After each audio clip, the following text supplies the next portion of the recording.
With every new major title in the video game industry, we get the exact same question from the exact same video game journalists. What is your game trying to say? Does it agree with my preconceived political beliefs or does it not? Because I need to know how I'm going to write this article. I think that's in my head how they ask it. But to borrow a phrase from one of my favorite all-time movies, High Fidelity, I'm about to sell a lot of copies of the new Call of Duty game. Check this out. I don't think it's a political game. Really? But the thing is that people read into that in different ways, right? Yeah, that's a tough, what do you mean by political? That doesn't mean anything. Oh, don't mind me. I'm just filling out something that I never do, a pre-order for the new Call of Duty game. But before we get into all the predictable journal reactions, I want to thank this video's sponsor, Amino Apps. Hey, thanks so much to Amino for sponsoring this video. My following is growing. Make sure you follow me over there. They just launched a brand new stories feature. Loads of cool content on video games, movies, and even anime. Stories stick around forever, unlike some other apps. Plus, you actually support the content creators just by watching it. I just released a new story with a look behind the scenes of my studio.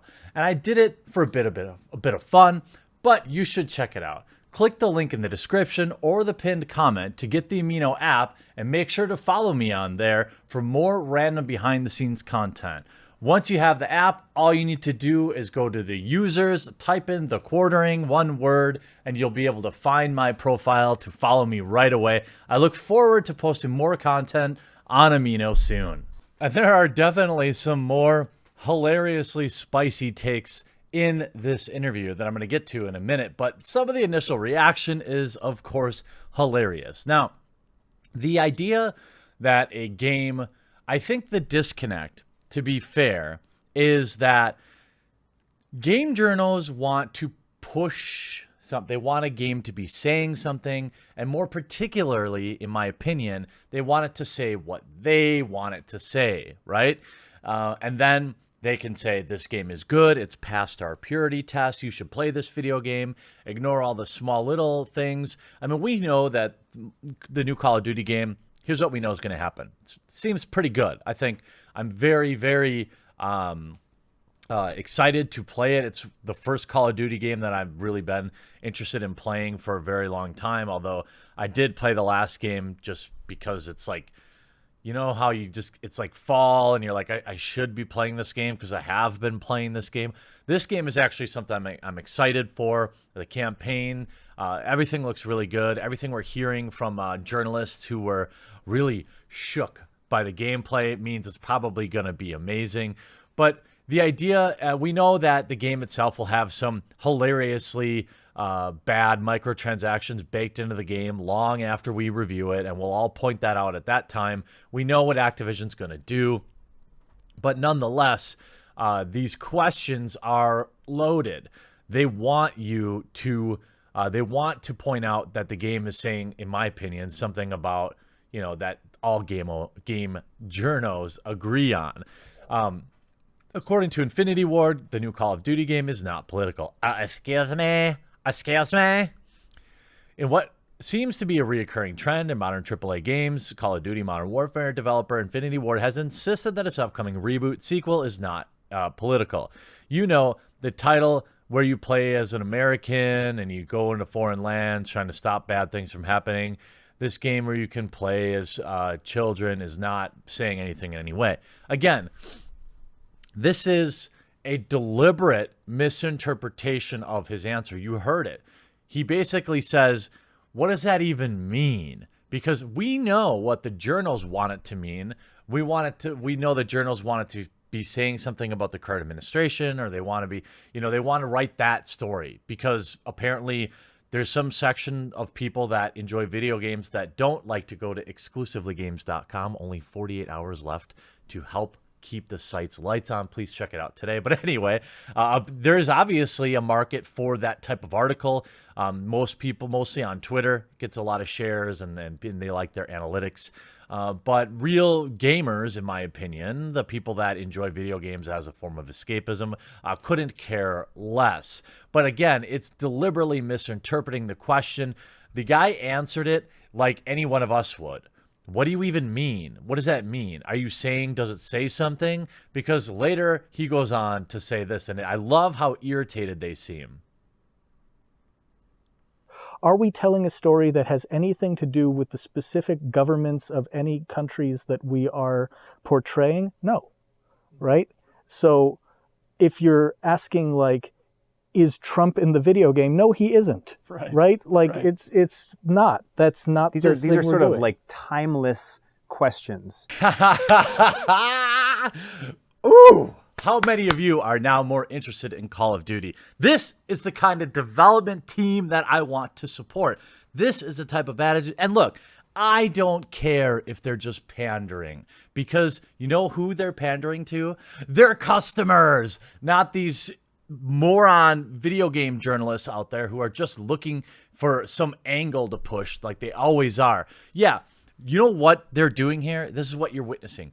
Good business decisions. And Ubisoft has done this as well after everything with Far Cry 5. Look, they put stuff in there, okay? I understand that. And when I see it in game, I'm always like, ugh, fine. You know what I mean? And it's even if I agree or disagree with it. It doesn't matter. I'm always just like, come on. But at the same time, Ubisoft is not dumb enough to come out and say, like, well, we don't want half of the country in America to not want to buy our games. I mean, that's just good business. That's something I could respect. But Destructoid is really agitated. Like, literally. Really? I'm just agitated that so many developers keep pushing this idea that are completely removed from politics. Ugh. It's especially mind-boggling when talking about Call of Duty, which has deeply ingrained undertones. What I hear when these statements are made isn't we're apolitical, but we're toothless cowards. Either commit to what you're doing or don't do it. Yeah, they are committing to what they're doing. You know what they're doing? They're serving their customers. I hope that you'll share this video because not enough people have seen this interview. Please consider sharing it out on social media so maybe we can activate some old Call of Duty fans. Now, you know, the thing is, for all the things that Activision does wrong, I think if you don't want to support them, that's reasonable. But also, Infinity Ward is not Activision. And so I think supporting a game that is made by the right developer who does the right things is still good for that developer. A lot of people were BioWare fans, for example, or Respawn fans, even though that they publish under EA or something like that, and they want to support the individual studio. Unfortunately, you've got to buy the game from Electronic Arts or from Activision, which kind of stinks. It would be ideal, you know, like when Destiny left Activision, that reactivated a lot of fans' loyalty. I'm actually thinking that a lot of what these developers are saying, as enraged as it's making journos, is just beautiful to hear. Nothing wrong with pandering to your customers. As angry as these journos get, that only means the customers getting happier, because video game journalists are not, at least most in my opinion, are not on the side of the consumer. They never have been. They're on their own side. They're about pushing what they believe video games should be, which they of course have that right to. But for too long, video game developers have been listening to them and not listening to their customers. And I'm really, really, really liking what I'm hearing out of Infinity Ward. And I don't care if they're just pandering. Fine. Far better to pander to customers than journos who can't afford to buy your game in the first place because there's 5 of them living in a studio apartment.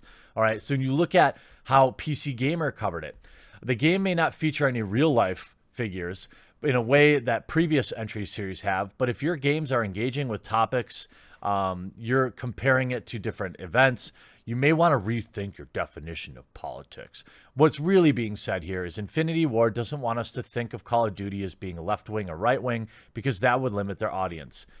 Yes, literally nothing wrong with that. Nothing. Come on, we all know what his politics are, or PC gamers. This is a loaded question, as their definition of things is Hey, this is exactly what I just said. That's exactly it. Like, they don't want you to say whether or not a game has a particular message. They want to say whether or not they agree with it. And that's exactly what you're going to see. That's why really most of the press you've seen, much of the press you've seen, probably not most, around this video game, which by all standards looks awesome to this point. Please don't cram in too many microtransactions, Activision. All of it's kind of been negatively toned, or like, remember when all those IGN journals did their gameplay reveal and like, I don't know if I see myself playing this game. It's too jarring. Oh, I would go back to my Candy Crush. Why did they make me play this game? That's fine. More time for people who enjoy Call of Duty and the game in and of itself. Activision, hopefully you control yourself. I know the video game landscape is in question going into the future with everything with loot boxes.